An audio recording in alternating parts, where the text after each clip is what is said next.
O Lord God Almighty, we bless your holy name.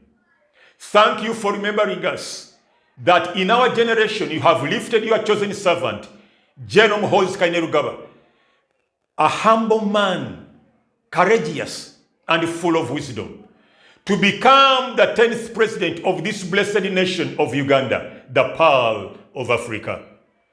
Merciful Father who art in heaven, bless this anointing oil, that when General Muhoozi Kainerugaba's head is being anointed to become the 10th president of the Republic of Uganda, on that day, let all his enemies be confused and their wisdom turned into foolishness.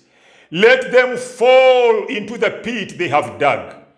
Let their feet be caught by the nets they have laid.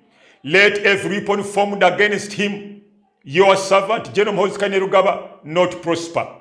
And every tongue that rises against him, he shall condemn. God in heaven, let your loving kindness, mercy, blessing, and wisdom rest upon him, General Muhoozi Kainerugaba, that he may subdue all the enemies of peace, stability, and prosperity, so that his leadership makes all of us Ugandans to have a taste of the milk and honey that flow from this land you have given us. God bless General Muhoozi Kainerugaba. God bless Uganda.